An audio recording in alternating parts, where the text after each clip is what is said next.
Friends, silver Wales Mansarovar शाखा तरफ से आप सभी को आवकारती हूँ। बच्चों, आज हम कक्षा 5 में पढ़ेंगे सीखो। प्रस्तुत कविता प्रसिद्ध रचनाकार श्री श्रीनाथ सिंह द्वारा रची गई है। जीवन में प्रकृति का बहुत ही महत्व है। इस कविता में कवि ने प्रकृति में मौजूद विभिन्न चीजों, फूल, भौरे, सूरज, पेड़, पृथ्वी इत्यादि से कुछ न कुछ सीख लेने की प्रेरणा ही दी है। जीवन में प्रकृति का बड़ा महत्व है। प्रकृति का हर एक अंग हमें कोई न कोई सीख देता है।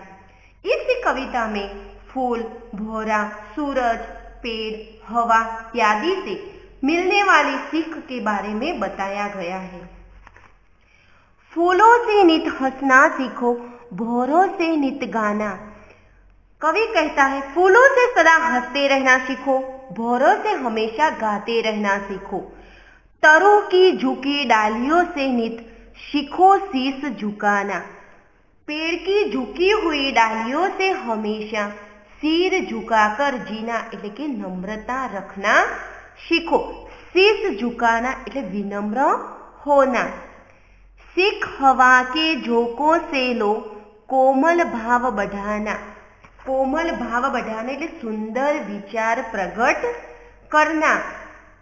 हवा के झोंकों से मन में कोमल भाव बहाने की सीख लो। दूध तथा पानी से सीखो मिलना और मिलाना। कवि कहते हैं, दूध और पानी से एक दूसरे से मिलना और मिला देना सीखो। सूरज की किरणों से सीखो जगना और जगाना। सूरज की किरणों से स्वयं जगना और दूसरों को जगाना सीखो। लता और पेड़ों से सीखो सबको गले लगाना। लता और पेड़ों से सबको गले लगाना सीखो। मछली से सीखो स्वदेश के लिए तड़प कर मरना। मछली से अपने देश के लिए तड़प तड़प कर मरना सीखो।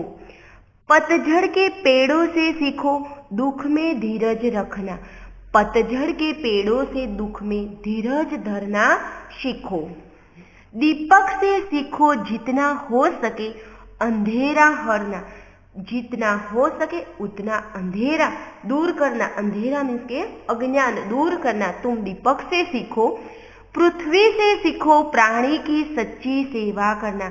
प्राणियों की सच्ची सेवा कैसे की जाती है ये पृथ्वी से सीखो।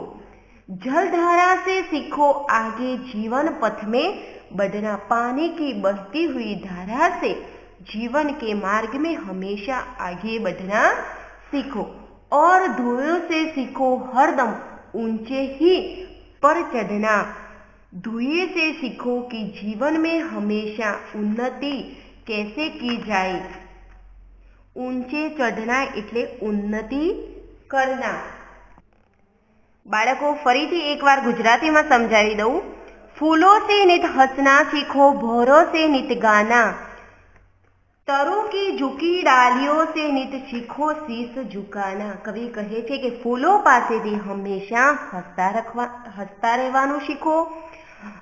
ભૌરોं से नित गाना। भमरा पासेથી हमेशा गाता रहવાનું सीखो। तरु की झुकी डालियों से नित सीखो शीश झुकाना। વૃક્ષની નમેલી ડાળીઓ પાસેથી સદાય માથું નમાવાનું શીખો એટલે કે નમ્રતા રાખવાનું શીખો। सीख हवा के झोंकों से लो, कोमल भाव बढ़ाना कि पवनની લહેરો પાસેથી મનમાં કોમળ ભાવનાઓ વહેડાવવાનું શીખો। दूध तथा पानी से सीखो मिलना और मिलाना। दूध અને પાણી પાસેથી એકબીજામાં ભળવાનું અને ભેળવી દેવાનું શીખો। सूरज की किरणों से सीखो जगना और जगाना। सूरजना किरणों पासेથી જાગવાનું અને બીજાઓને જગાડવાનું શીખો। लता और पेड़ों से सीखो सबको गले लगाना। लता એટલે કે વેલાઓ અને વૃક્ષો પાસેથી સૌને અપનાવવાનું શીખો। मछली से सीखो स्वदेश के लिए तड़प कर મરના માછલી પાસેથી પોતાના દેશ માટે તડપી તડપીને મરવાનું શીખો। पतझड़ के पेड़ों से सीखो दुख में धीरज धरना। पानखરના વૃક્ષો પાસેથી દુઃખમાં ધીરજ રાખવાનું શીખો। दीपक से सीखो जितना हो सके अंधेरा हरना। શક્ય હોય તેટલો અંધકાર એટલે કે અજ્ઞાન દૂર કરવાનું તમે દીપક પાસેથી શીખો। પૃથ્વી से सीखो प्राणी की सच्ची सेवा करना કે પૃથ્વી પાસેથી પ્રાણીઓની સાચી સેવા કરવાનું શીખો। जलधारा से सीखो आगे जीवन पथ में बढ़ना। पाणीनी वहती धारा पासेथी जीवનમાં सदाय आगळ વધવાનું શીખો। और धुएं से सीखो हरदम ऊंचे ही पर चढ़ना। धुमाड़ा पासेथी सीखो કે હંમેશા ઊંચે ને ઊંચે કેવી રીતે ચડવું, ઉન્નતિ કેવી રીતે કરવું શીખો। અસ્તુ વિદ્યાર્થી મિત્રો, હવે સ્વાધ્યાય અને અભ્યાસના પ્રશ્નો આપણે પીડીએફ માંથી લખીશું।